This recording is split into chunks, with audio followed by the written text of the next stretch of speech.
The power of Abraham, the power of Isaac, and the power of Jacob have appeared unto thee.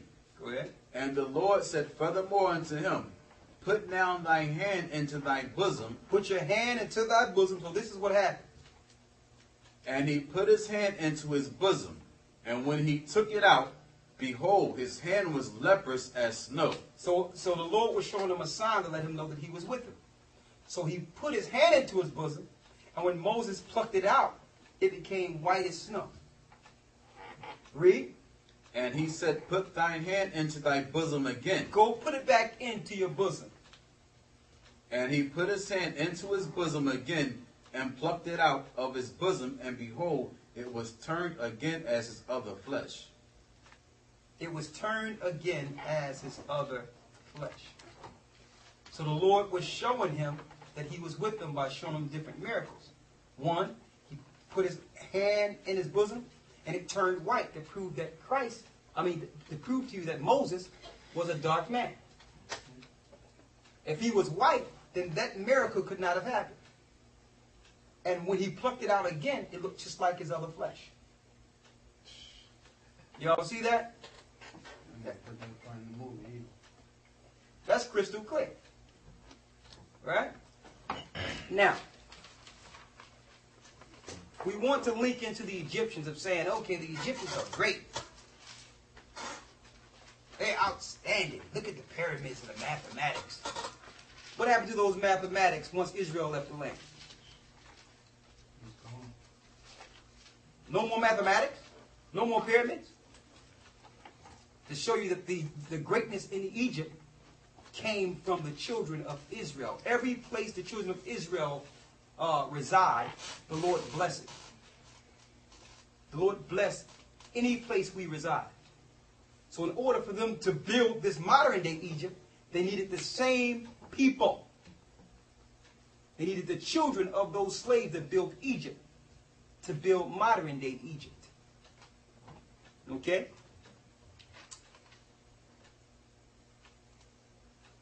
Let me get some scriptures here. Before I get some scriptures, we're going into the Josephus to give you some history. And then we're going back into the Bible. And we're going to prove to you where the greatness and history of Egypt, where that comes from. We're going into the Antiquities of the Jews, Book 1, Chapter 8, Paragraph 2. How did Egypt become great? It says here, For whereas the Egyptians were formerly addicted to different customs, and despised one another's sacred and accustomed rites, and were very angry one with another on that account. Abram, we know that's Abraham, conferred with each of them, and confuting the reasonings that made use of every one for their own practices, demonstrated that such reasonings were vain and void of truth. So when they were contending with each other in the past, Abraham came and set them in order. Whereupon he was admired by them in those conferences as a very wise man, and one of great sagacity. When he discoursed on any subject he undertook. And this not only in understanding it, it persuaded other men also to assent to him. He communicated to them arithmetic, and delivered to them the science of astronomy. So all the greatness you are attributing to Egypt came from our father Abraham. Before Abraham, there was no understanding of science. It says he communicated to them arithmetic, which is your mathematics, and delivered to them the science of astrology. For before Abraham came into Egypt, they were unacquainted with those parts of learning. So before our patriarch father Abraham came into Egypt, they knew nothing about arithmetic. For that science came from the Chaldeans into Egypt, and from thence to the Greeks also. So that science that we taught, that our father Abraham taught the Egyptians, that same science went from civilization to civilization. Greece took it on, and then who took it on? Eventually the Romans took it on because they came right after the Greeks. But yet they'll stop the science at Egypt. Why? Let's cut them off so the name of Israel shall be no more in remembrance. Why they don't tell you that there was no science before our foreparent Abraham got there. There was no arithmetic before we got there. Okay? There's more. There's more.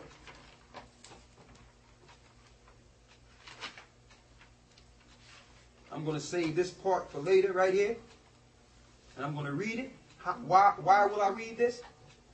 Because according to the Bible, go to Genesis 41 and 37. According to the Bible,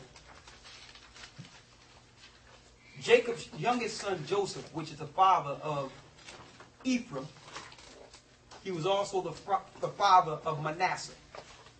These are the modern day Puerto Ricans and the modern day Cubans. Joseph is the father of the modern day Puerto Ricans and the modern day Cubans. Joseph was the youngest son of Jacob. He was the youngest, but the Lord was working with him through dreams. And when you read in Genesis, these dreams were showing that at the very end he would be higher than all his brothers. It was also showing 7 years of plenteous and 7 years of famine. So his brothers sold him into Egypt. And because he was sold into Egypt, he was able to interpret the dreams, and he was raised in high rank in Egypt.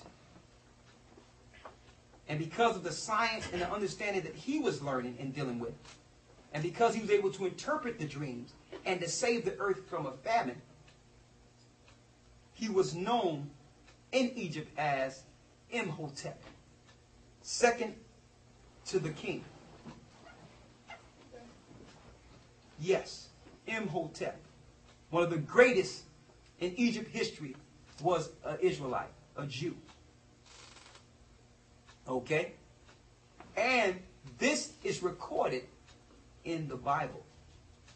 If it wasn't for the Lord sending one of our people during the famine, the whole earth would have died. So we saved Egypt.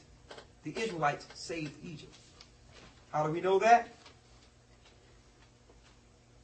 Go to Genesis 41 and 37. And the thing was good in the eyes of Pharaoh and in the eyes of all his servants. And Pharaoh said unto his servants, Can we find such a one as this, a man in whom the Spirit of the Most High is? He said, listen, we can't find a man nowhere as great as Joseph. The Spirit of the Most High is in this man. Read. And Pharaoh said unto Joseph, For as much as the Most High have shown thee all this, there is none so discreet and wise as thou art. Thou shalt be over my house, and according unto thy word shall all my people be ruled. Only in the throne will I be greater than thou. So he set Joseph up over all of Egypt. Read that part again. Thou shalt be over my house, and according unto thy word shall all my people be ruled. So anything Joseph said became law in Egypt. There was an Israelite ruling in Egypt. Read. Only in the throne will I be greater than thou. Only in the throne was he greater.